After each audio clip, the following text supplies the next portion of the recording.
Le Seigneur soit avec vous. Et avec votre esprit. Évangile de Jésus-Christ selon Saint Luc.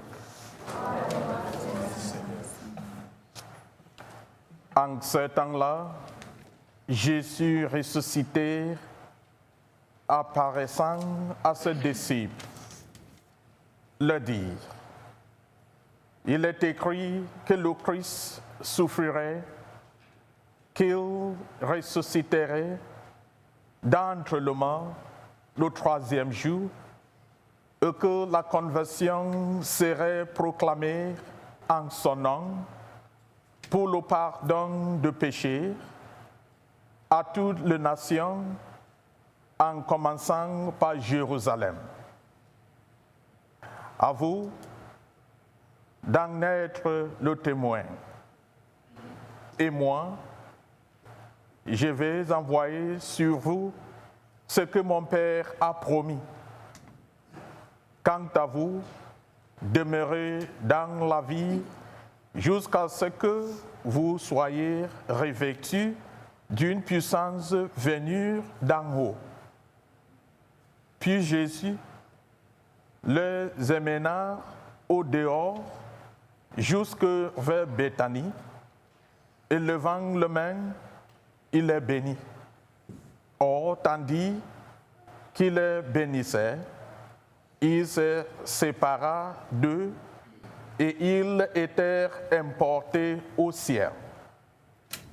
Ils se prosternèrent devant lui, puis ils retournèrent à Jérusalem en grande joie. Et ils étaient sans cesse dans le temple à bénir Dieu. Acclamons la parole de Dieu. Louange à toi, Seigneur Jésus.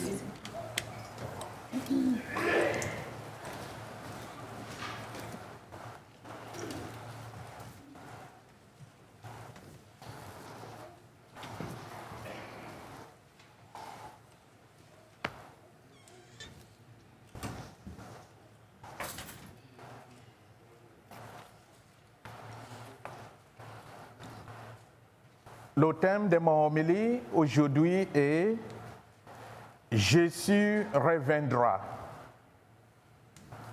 Dans les 4 évangiles, Matthieu, Marc, Luc et Jean, le Seigneur Jésus nous annonce qu'il reviendra et que là où il est, nous y serons aussi. Jean chapitre 14, verset 3. C'est la joie de notre rédemption, c'est la joie de notre salut, c'est la joie de sa résurrection.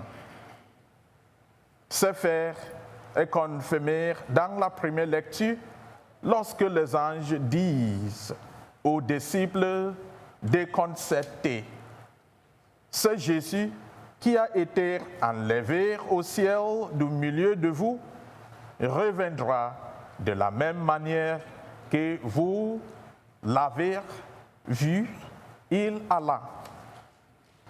Le Seigneur Jésus, qui a tant fait pour nous et qui continue de prendre soin de vous ou de nous, viendra.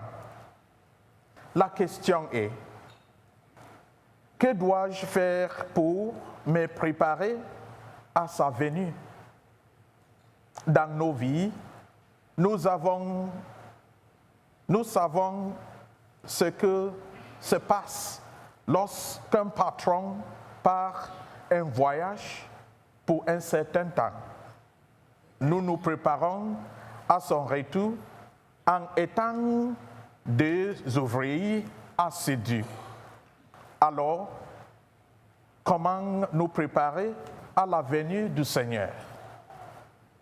Dans l'Évangile, le Seigneur Jésus nous dit d'être des témoins jusqu'aux extrémités de la terre.